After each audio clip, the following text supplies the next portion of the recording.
Okay. Fire away. Good evening. Good evening. I want to preface my question with, I'm aware that some of my premises might be flawed, not because of ignorance, but just because it's hard to find reliable information. So possibly the answer to my question is just that I'm wrong. My question though is, how do we understand the Torah's deprecation and prohibition against homosexuality in the face of universal psychiatric agreement that homosexuality is not a choice, and depending on who you trust, the APA or NARTH, but basically according to everybody, there's a large window of people who cannot be treated. So how are these people, generally, I understand that a lot of prohibitions in the Torah don't understand, and this one seems to be a thing that regular people do understand, but what bothers me is, it seems like every inclination and every desire has a healthy, kosher way of having of being used.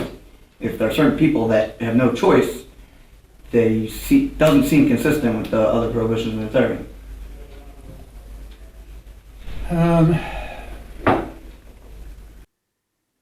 Well, there is no evidence.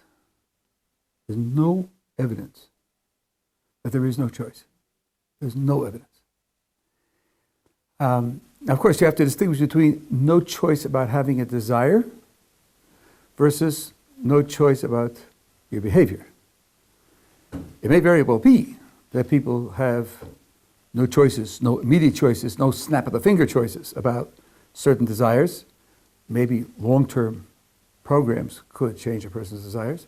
But it doesn't follow from the fact that I have certain desires that I have no choice over what I do. That doesn't follow. Is there a possibility? And there is no evidence that there's no choice over behavior, none whatsoever. And there's no evidence of the inability to treat. There's no evidence of the inability to treat. That's a political position, and it's taken for political reasons. And I'll give you some of the informational background. Every 4 or 5 years or so, there's a new discovery of a gene for homosexuality. And then every 4 or 5 years later, it's taken back because of faulty research and so forth and so on. The big finding that people have yet to even try to explain, if you thought there were a gene for homosexuality, is this. Identical twins have all the same genes. And since they have all the same genes, if it's a genetic condition, then either they're both homosexual or they're both heterosexual. There can't be any splits, but 50% are split. 50% of homosexuals, one of whom is 50% of identical twins, one of whom is a homosexual, the other of whom is not a homosexual. So, it cannot be genetically determined, or can it be, it's just a little too strong, as I'll explain in a moment, but all the evidence points against it being genetically determined. Now, smart people, of whom there are very few, will tell you that it's not genetically determined, it's genetically predisposed. That's a different matter altogether. That means that there's a genetic factor and there's an environmental factor, and they work together to produce homosexual desires and homosexual behavior. That's a much more reasonable position because you have to account for the 50% of identical twins of whom one is homosexual and one is not. The difference is not in the genes. So the difference is in something in the environment. If the incidence of homosexuality in the general population are 2%, not 10 or 15%, as some lobbyists would tell you, but about 2%, and the incidence in identical twins, where one is, the other one is 50% of the time, then obviously the genes have something to do with it. But just as obviously, if the other 50% are not homosexuals, then the genes do not determine it. Now, it is well known that there are genetically determined features of life, and there are genetically predisposed features of life. Your eye color is genetically determined. If you have very tall parents, and you as a child suffer from malnutrition, you will not be tall, even though you have tall genes. But you will not be tall because genes can only predispose you to grow tall if you have the right nutrition and other environmental conditions are met. So the more sane position is that genes predispose people. I said there's a little tiny footnote. One geneticist once said to me, look, we know that in the genome many genes are repeated. It could be that the more times the gene is repeated, the more determination, genetic determination there is. It's a matter of degree. There's no evidence for that, but it could be. If that were true, then if you had someone who had multiple repeats of the gene for that's influenced homosexuality, you might get to a condition where it was genetically determined. You might. It might happen. But there's no evidence for it whatsoever. And as far as treatment is concerned, you must know that in many states it is forbidden to advertise treatment for homosexuality. It's against the law. The American Psychiatric Association, Psychological Association will expel you as a member if you advertise that you do, are willing to, or ever have treated a person for a sexual orientation. Under those conditions, almost all the real treatment goes on underground. Nobody's not willing to get disbarred from his profession. Nobody's willing to face criminal prosecution. I know people who have been successfully treated. I know 3 therapists in Jerusalem. The ones that I happen to know aren't Israelis, but they are very successful. They have a very high success rate in treating these matters. To argue that something's untreatable is about as difficult as arguing that there's life in the rest of the universe. How would you know something's untreatable? How many different therapies are there? How many combinations of therapy should be tried? How long should each therapy be applied? Untreatable means there's no possibility of treating it. It's impossible to know something like that. How many therapies have yet to be thought up and invented? Such a judgment is absolutely outrageous. In evidential terms, it's absolutely outrageous. Now, you say that every desire ought to have some kind of kosher expression.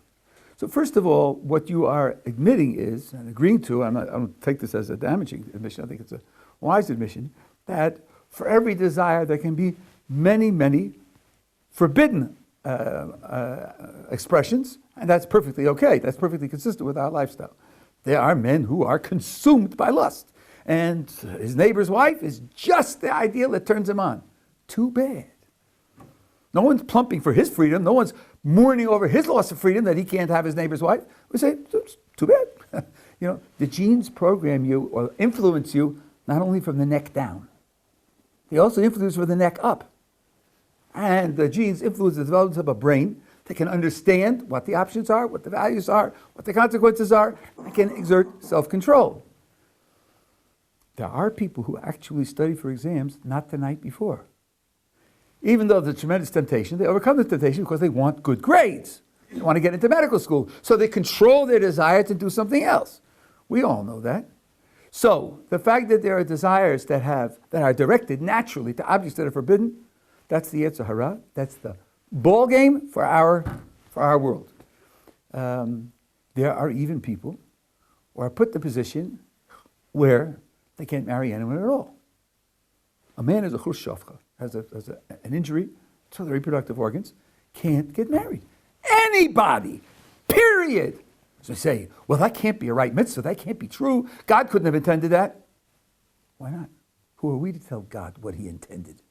Who are we to tell God that every person and every desire must have some kosher outlet? Who said so? Who said so? Indeed, sometimes the kosher outlet requires creatively finding a very different context in which it can be applied, but not the context in which you think naturally of it or the context in which you happen to want it. And if we didn't find one, so we would say, this one's an exception. Every rabbinic statement has exceptions, every one of them. Rabbi Yochanan says it in the Gemara. Even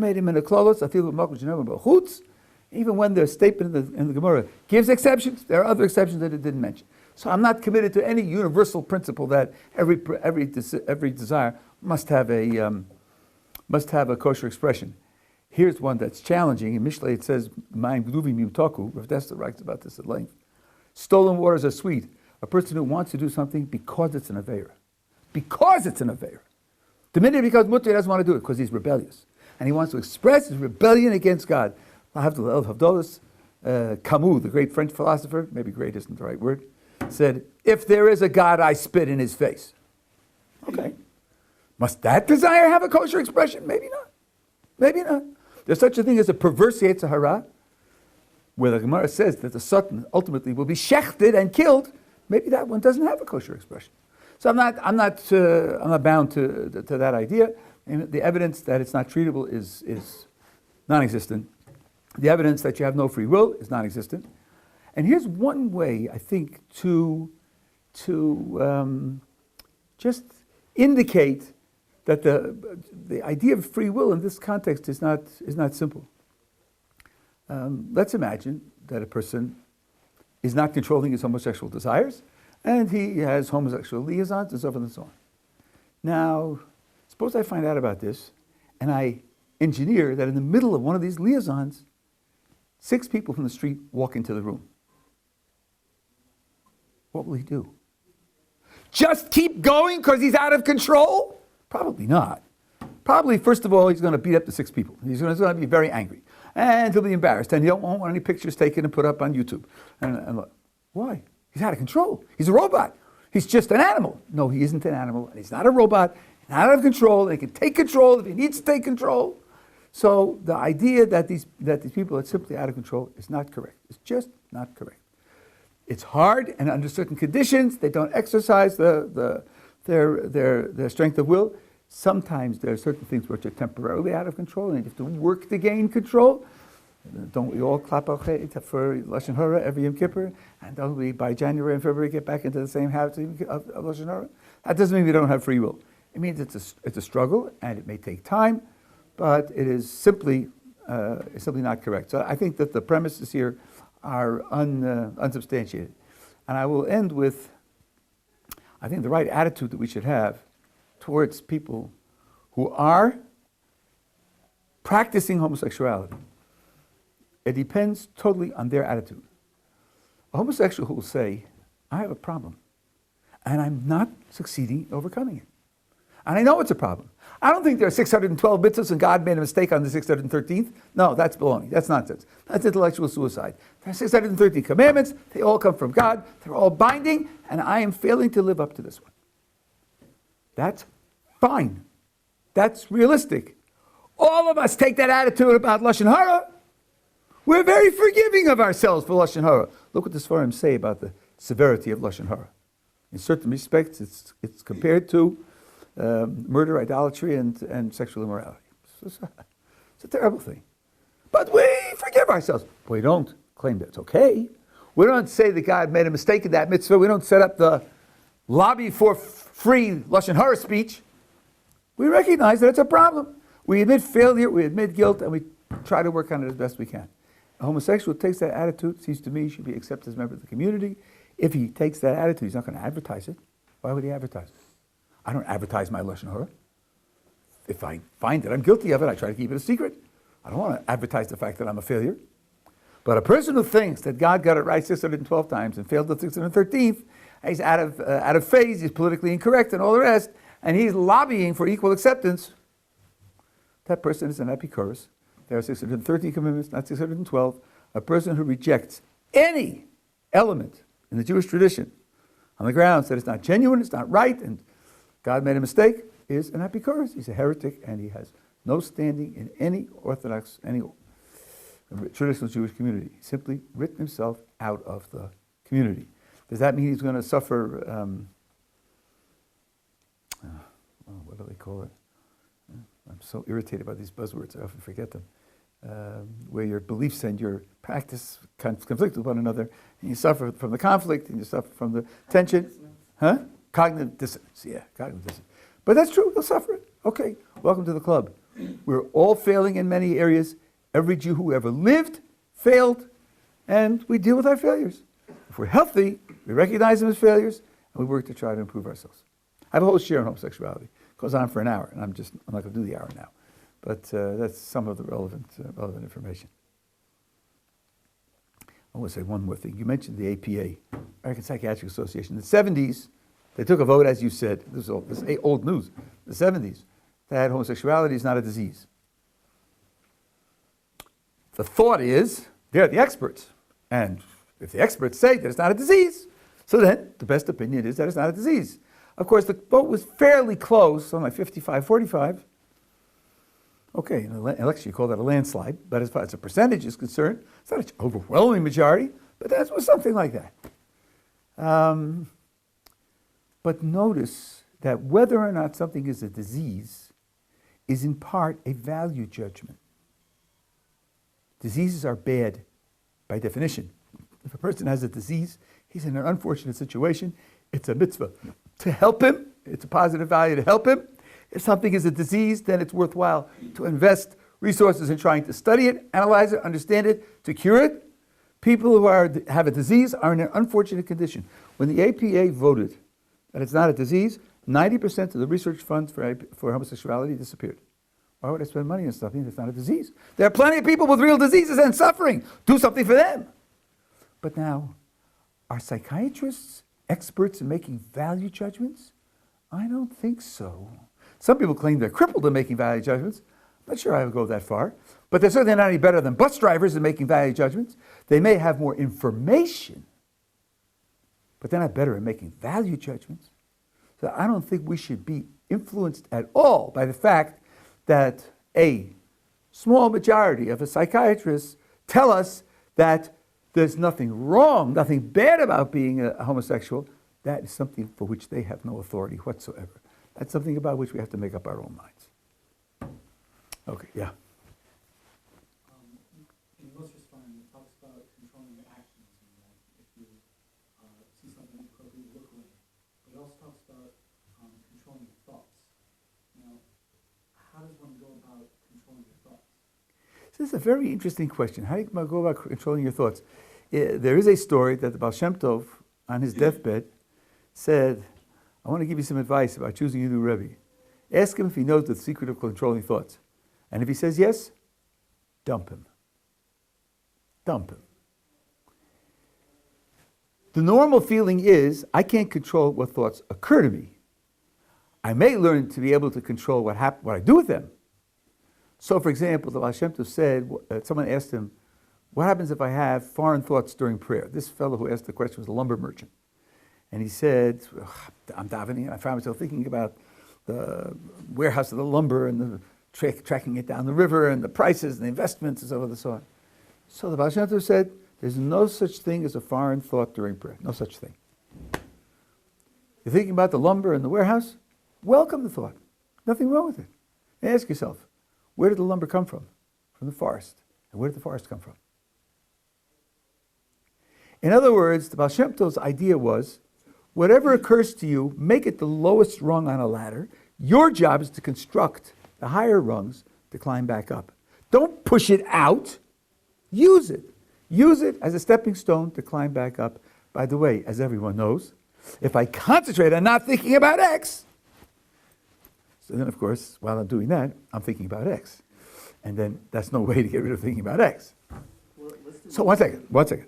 So one way to handle it is to trace it back. Here's where an application of the principle that you said before, not quite the same context, is the Baal Shem Tov would apply. And that is, everything has its root above. You just have to be creative, so spiritually creative in thinking of how to construct the higher rungs on the ladder to climb back up. That's what he suggested. Now, why the following idea isn't mentioned in this context, I don't know. But it's a very obvious idea, very common idea, and I can't explain why. I haven't seen it. That doesn't mean it isn't there, obviously, but I haven't seen it. Can you control thoughts? Can you prevent foreign thoughts from occurring to you? Sure, by filling your mind with certain thoughts.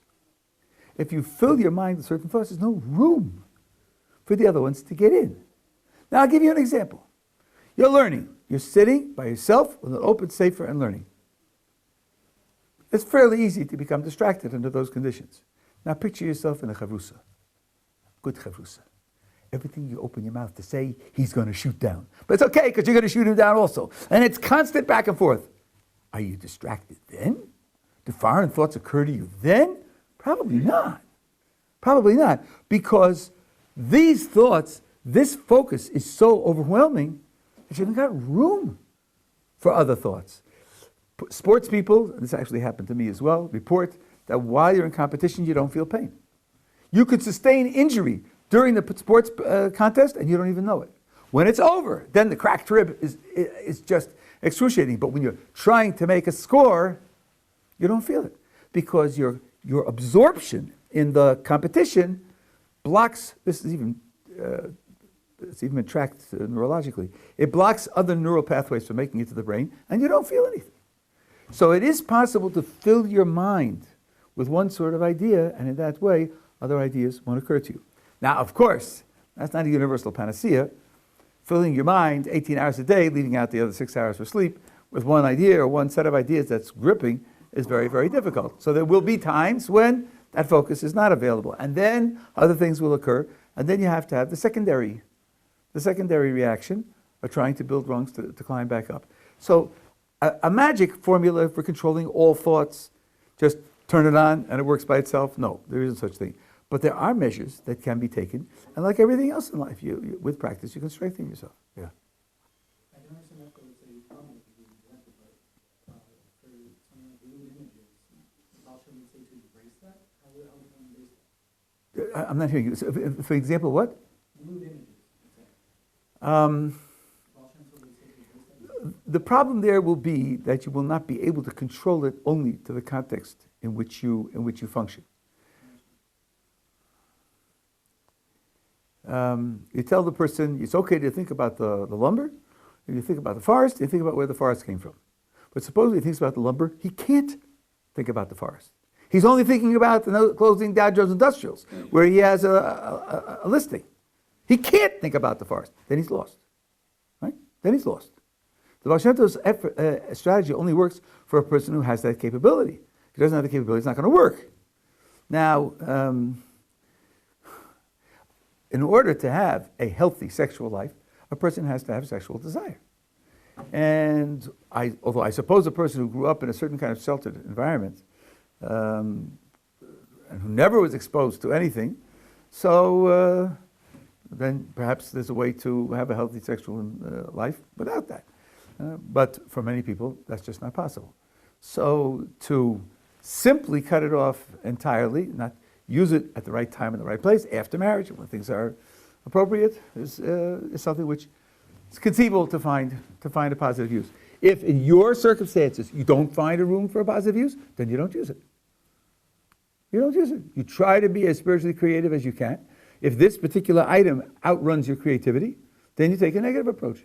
Then you simply have to block it. You have to have something which you can call to mind, which takes your attention. You know, if God forbid someone in your family is seriously ill, you say, no, I'm saying a Tehillim now for that sick person who I'm worried about and I'm concerned about. And that may very well drive the foreign image out of your mind because you're worried about this person's health or something like that, something which you know is meaningful to you and gripping to you and can drive that thing out of the way. Yeah, you had a question. Yeah, why is it that if someone concentrates not to think about something, it automatically haunts them? Why is that? Let me tell you a story that happened to me when I was in high school 100 years ago. Physics teacher, Mr. Walker, the first day of class said, here's something I want you to forget. 1732 is the year in which George Washington was born, and 1.732 is the square root of 3. Now, forget that. Forget that 1732 is George Washington's birthday, and the square root of 3 is 1.732. He said that for about 2 minutes, and I've remembered it for 60 years. Right? Forget X has in it X. If I'm concentrating and forgetting X, then automatically I'm also concentrating on X. And that reinforces my concentration on X. So there's no way to think about forgetting X and fulfill the command of forgetting it. Because when you're thinking about forgetting X, you're automatically thinking about X. That's no way to do it. The only way to do it is to replace the whole thing with something else. That's why pushing it out full force, although I understand that some Muslims forum it talks about that, I don't know what that means. And there may be, there's a human capacity here that I'm not aware of. But in my experience, if I think about pushing X out, I'm just thinking about X. And if I keep thinking about X, that just reinforces itself. It doesn't go away. The only strategy that I know of is to think about Y, where Y is something that's gripping to me. And when that happens, then X can be pushed out simply because it's replaced by Y, and Y is strong. Especially if it's something I'm worried about. Something I'm worried about, that usually manages to fill my mind. What about if there's a law that says don't touch a pig and everybody touches Don't touch the paint. Yeah. No, but that has nothing to do with what you're thinking about. That's just, I don't know. I have a lot of nasty words for that. But that has nothing to do with controlling your thoughts. Hmm? Yeah. You want to back in? Yeah. Maybe in the shape of Burma, sometimes hard to avoid lashon hara. And you sometimes fall in a situation where you can't do much about it. It takes some good you, you can't go anywhere. So, how does one handle that type of situation? Okay, I'm not an expert on lashon hara. I'll tell you the little that I know. Rabbi Samet is an expert on lashon hara, and if you have questions on lashon hara, I would strongly recommend that you go and talk to him. The first rule is that when you hear something which qualifies as lashon hara, you must make up your mind not to believe it. The world is a shockingly complex place. He and his Rebbitzin put out a book, The Other Side of the Story. I think maybe they're in 2 volumes.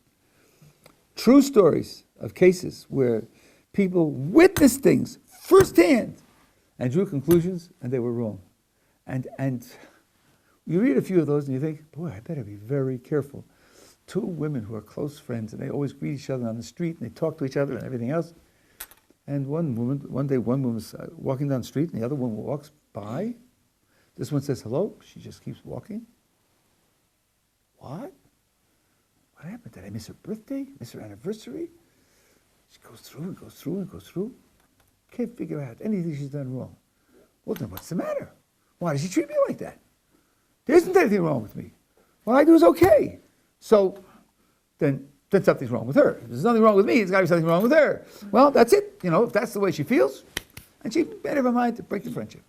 5 or 6 weeks later, she's walking down the street, and that same woman is coming towards her, and the same woman stops and says, oh, I haven't seen you in so long. How are you? Nice to see you. And this woman says, what's going on? Am I nuts? Are you nuts? So she says to her, what happened 4 weeks ago? When I saw you on the street, I said hello, and you walked straight past me and didn't say hello. So the other woman thinks for a minute, and says, oh, 4 weeks ago. Sure. I had a visit from my identical twin sister. She doesn't know you. It was my identical twin sister. But she didn't know she had an identical twin sister. So she wasn't aware of that. They have so many true stories like that. So the first thing you think is, it's not true. Second of all, you can think, this is suggested about Shem Tov, and Rabbi Nachman brings it down in detail, and that is, there's 2 steps. Number one, the first thing is it's not true. Suppose you witness it yourself. Then you can say, and this is, not only is this, I'll explain to you the Rambam in a second. What you say to yourself is, okay, the person did it, but probably he's under pressure. Probably he's worried. Probably there's something serious that's confronting him, and he just hasn't got the normal personal resources to deal with it. In other words, you demote it from a vicious crime to a case where there are extenuating circumstances, and he's very much less responsible for what he does. The Rambam says, when the Mishnah Pirkei Avos says, "Havidanos kol adam l'schaf sus," judge everyone favorably, the Rambam says that Mishnah has very limited application. Suppose you know a person who is a tzaddik. The person is a tzaddik, and everybody knows him to be a tzaddik, and you see him do something questionable. Is that the case where the Mishnah is telling you to judge everyone favorably? Says the Rambam, no! You don't need the Mishnah for that. You just have to be rational for that. If he's known to be a tzaddik, and this is questionable, it's overwhelmingly likely that it has an explanation you don't understand. You don't need Mishnah to tell you that. And if a person is known to be vicious, has a vicious record, and he does something questionable, then it is appropriate to judge him that he's done something wrong. Because that's his character, that's his pattern. The Mishnah is only talking about a person who's a middle-level person. Sometimes the right thing, sometimes the wrong thing. And now he does something that's questionable. And there, his background gives you no guidance which way to go. Then the Mishnah says, judge him favorably. That's possible, because since he sometimes does the right thing, this could be one of the right things that he does. And there could be extenuating circumstances that you don't know. Now, it's in the Mishnah, and it's a Gemara, and Rabbi Nachman says it. I just can't remember the exact placement of each thing. But the rule is, You can only be punished for a crime of yours that you condemn. You can only be punished for a crime of yours that you condemn. So the reader thinks, oh, that's easy. That's a snap. When I'm asked to judge my own life, I won't condemn anything. Then I can't be judged for anything. So the answer is, HaKadosh Baruch Hu doesn't wait for you to judge your own life. He sends people to cross your path who are committing various of the same category, and you condemn them. And when you condemn them, you're condemning the same fault. And later on, when your life is being evaluated, your condemnation of them is held up in front of you. You see, you condemn them. Well, you're wearing the same shoes, so you're condemning yourself. The secret then is not to condemn anybody else. That's much more difficult. But one way to do this is to say, okay, he did that. But why did he do it? What's bothering him? What's upsetting him? What's the background that I don't know to the thing? And therefore, not to condemn the person. The action could be a wrong action, but not to condemn the person. These are ways to avoid condemning the other person. Now, these are both relevant to Lashon Hara. This is all in the worst case scenario where you can't stop it.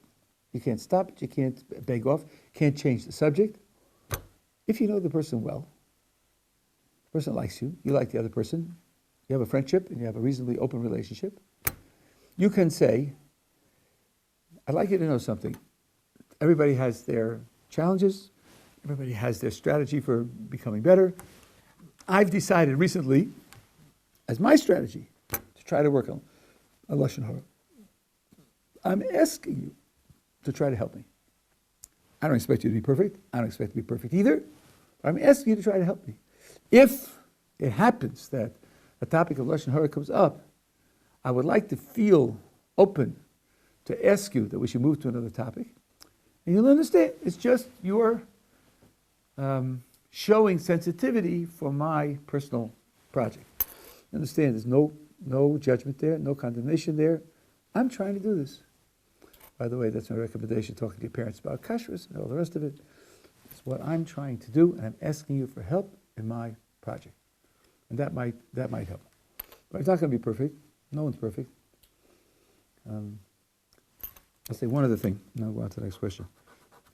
I've spoken about this in detail on other occasions, but it applies here as well. Any mitzvah can be subdivided. I'll tell you honestly, I can't imagine making a resolution one morning, that's the end of Lashon Hara. The end. I'm never going to speak it. I'm never going to hear it. No more Lashon Hara for me, period. I can't imagine that. Because I'd have to be on constant guard. I'd have to be evaluating everything I say and everything everybody else says, always, and thinking of all the nuances. I wouldn't be able to think about anything else. I wouldn't be able to do anything else. I'm not in a position where I'm ready to just give up everything and think only about Lashon Hara. So I'm not going to do that. But maybe I could do it for an hour a day. An hour a day. Yes, that hour a day, it'll be harder to do the other things I'm going to do in that hour. That's true.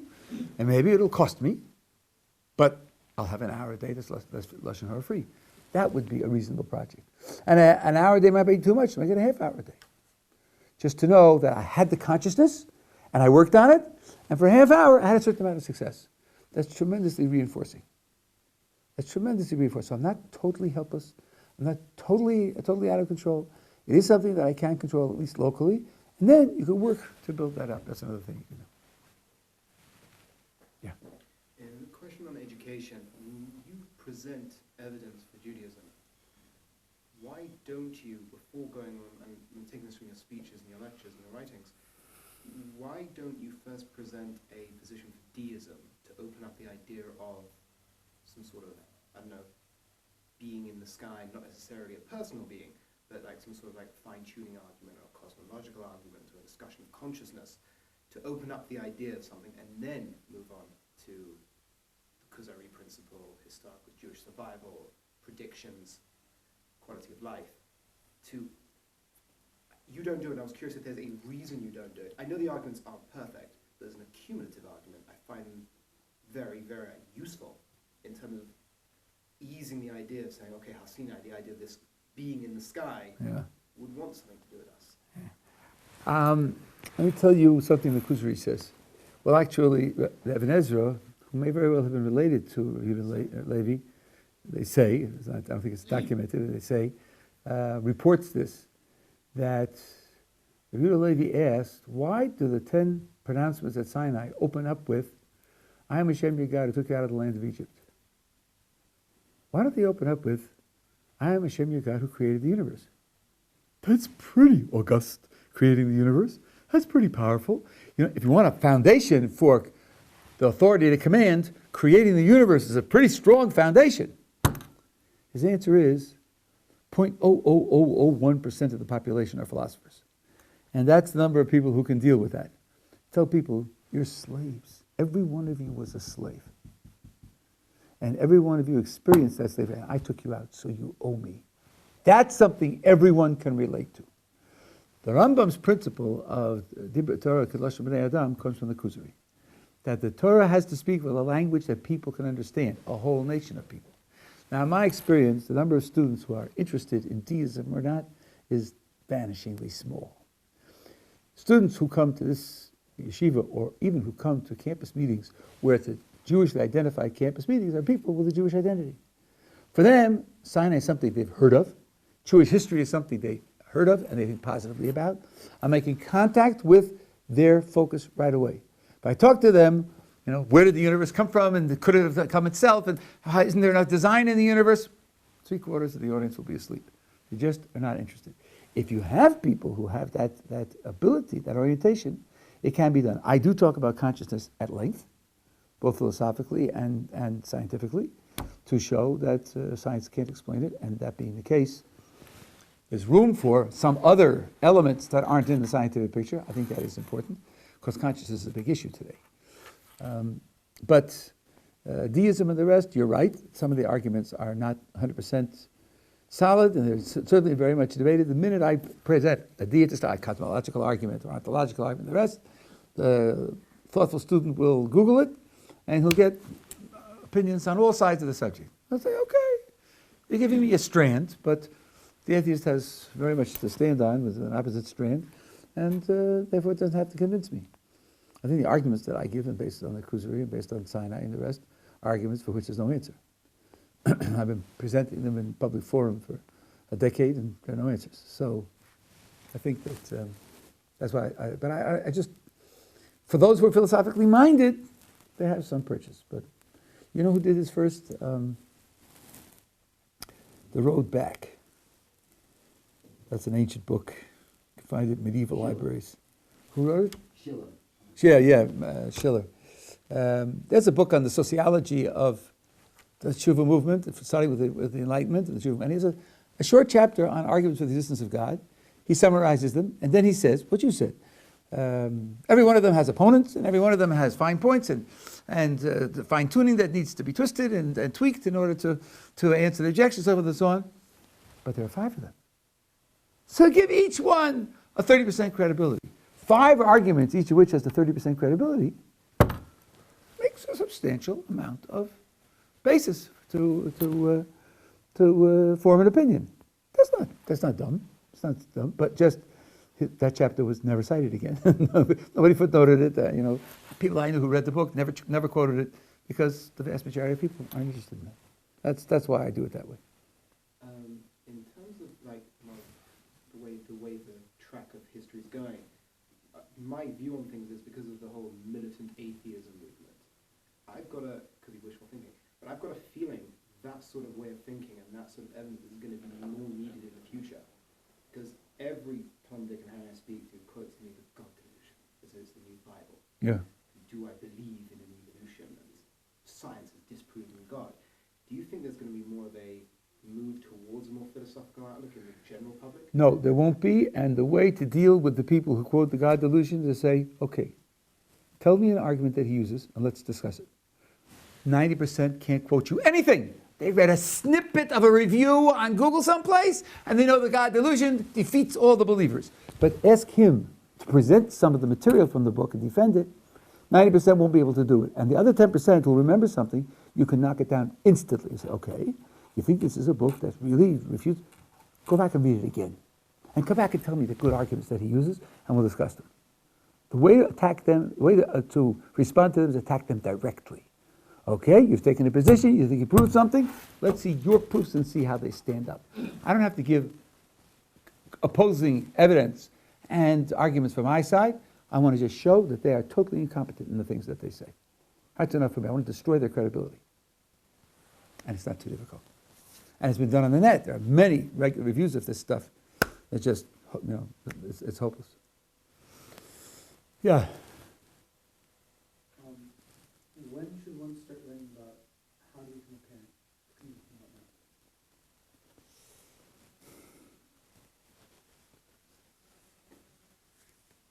That's a good question. I don't know. When should one learn about how to be a parent? About chinuch?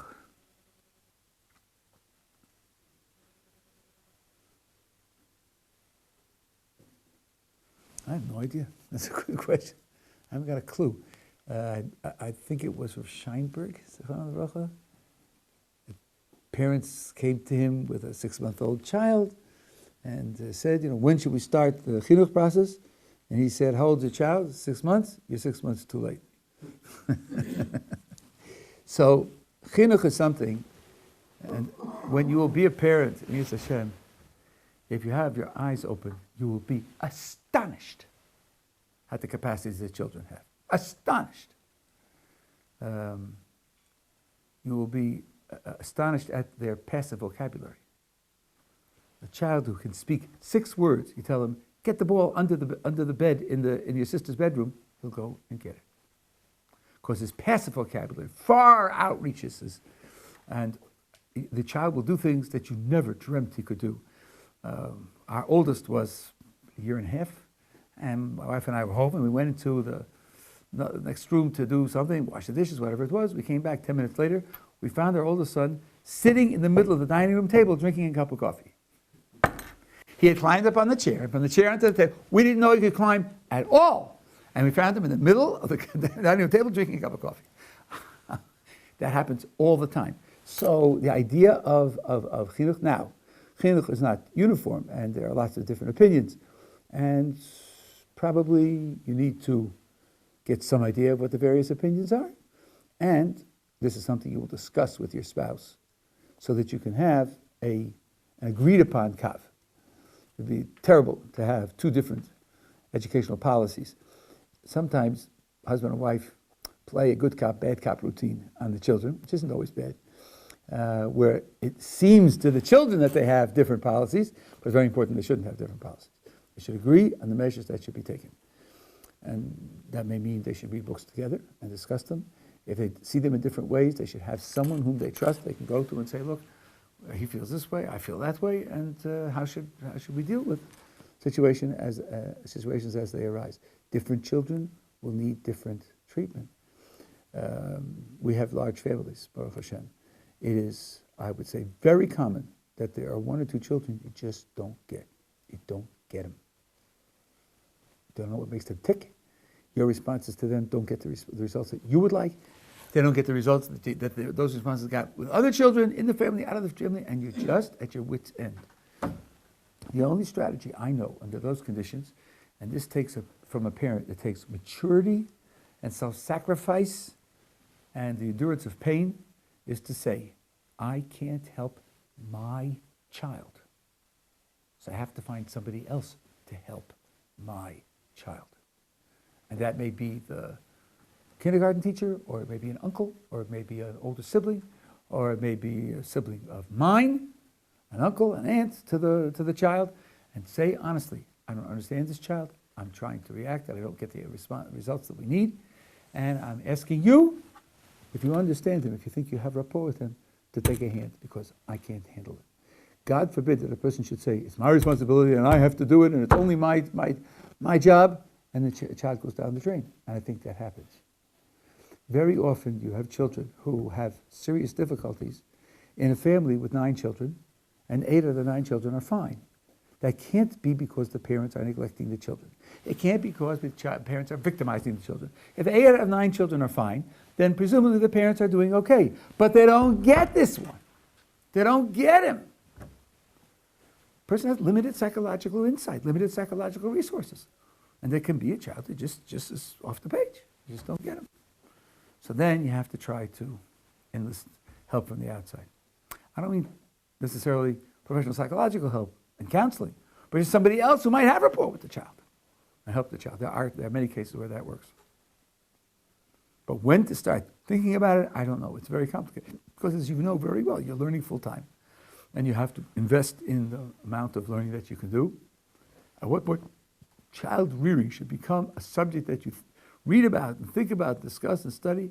I really have no idea. Ask other people. I don't know what to say. Yeah. On the subject of evolution, besides its issues, its problems, the social bias, the scientific bias that goes on, whatever it is it still the best scientific explanation available today for the origin and diversity of the species? You're not aware, because if you were aware, you wouldn't put it that way. You're not aware of the extraordinary weakness of that way of putting the question. By asking whether it's the best, that's only a comparative judgment. Okay, the 6'7" Hulk is coming to attack me. I have a 2-ounce pebble and a rubber band. Which is best to respond to him with? Well, given the masses of the toe, probably the pebble. That doesn't mean much, because the 2-ounce pebble against a 6'7" Hulk is not going to do anything. Saying best is a throwaway. It's a giveaway. Suppose it's the best. It still might be worthless and be best. Best is only a comparative term. What one wants is an absolute judgment. There is a feeling that people have. You stick with the theory you have till you find a better theory. That's totally incorrect. It's not done that way in science, and it's not done that way in life. A murder is committed, and the police are involved, and the detectives are involved, and the report comes back. We have one person with a motive. That's all the evidence we have so far. Can you put him in jail? No, you cannot. If your only evidence is a motive, you cannot put him in jail. But he's the best suspect. Yeah, he's the best, but his level is at 3%. And for 3%, you don't put people in jail. So don't accept the question, is it the best theory we have? It might be the only theory we have, then it automatically qualifies as best no matter how bad it is. Ask, is it up to the minimum level of credibility where it should be taken seriously to be accepted? And I think the answer to that question is no. It's not up to the minimum level of credibility that a theory needs to have to be taken seriously to be accepted, and therefore it's inappropriate reasonably to accept it. And if the alternative is to throw up your hands and say, I'm ignorant, then do that. That's the counsel of wisdom. Counsel of wisdom is to recognize your ignorance when you're ignorant, and that's the end of it.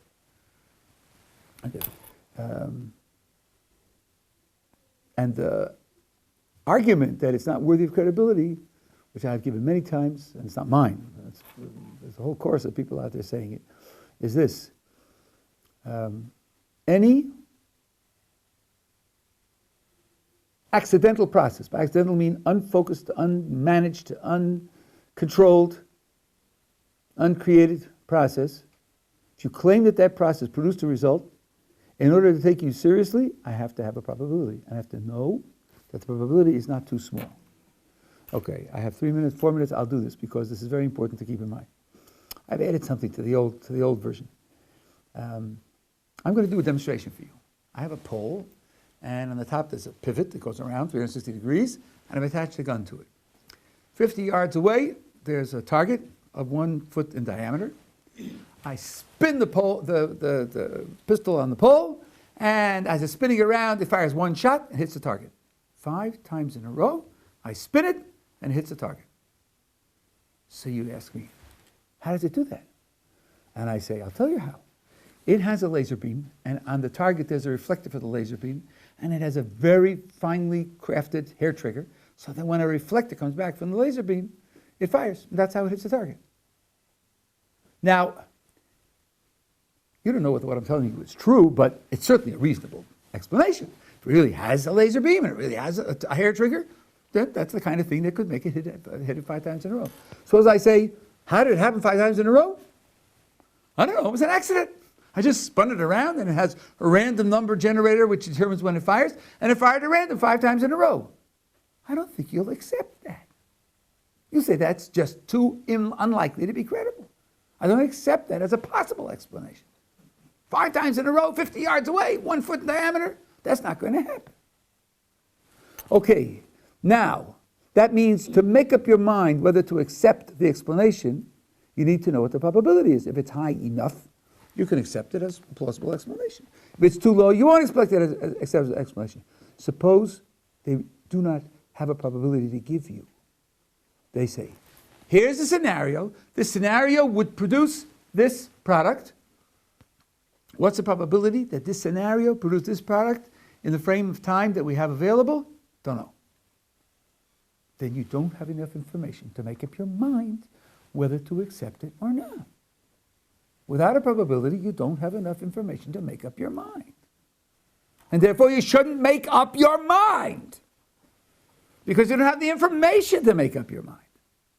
Now, I've been putting this argument for 20 years. Thomas Nagel, in his recent masterpiece, Mind the Cosmos, makes this argument in great detail. This challenge has been thrown to the evolutionist community for decades. Show me the evidence of a reasonable probability. They've never tried to present it. Never tried to present it. Sometimes the response you get, with this I have to end because I have to teach upstairs. Sometimes they say, but look, it's impossible. You're talking about millions of mutations over billions of years, and they took place in different environments. We can't specify the environments in detail. We can't calculate the probability of each mutation in detail. You're asking for something impossible. Okay, I hear you. I'm asking for something impossible. So what? Well, it's not fair. It's not fair to ask for something impossible. If it's impossible, then you shouldn't ask for it. I don't think that's right. I think it's right to ask for it. And if it's not possible to give, then it's not possible for you to have enough credibility to accept your theory. Too bad. Without a probability, there's not enough reason to accept your theory. If it's impossible in principle to get a probability, then it will always be possible in principle to ever have enough reason to accept your theory. Period. Now, I challenge you, as I've challenged every other audience for 20 years, write to your professors of biology, write to your professors of philosophy, write to the people who claim to know things, and present this observation to them, and get me an answer. Get me an answer. I'm confident there isn't one, because no one has offered one to Thomas Nagel, and no one has offered one to Alvin Plantinga, and no one offered one to the Wistar Conference that took place 40 years ago, when mathematicians said the probability is just so insignificant it shouldn't be taken seriously, and so on and so on. Show me evidence that the probability is anything better than vanishingly small. Those are Nagel's words. And since you can't do that, there's no reason to accept it.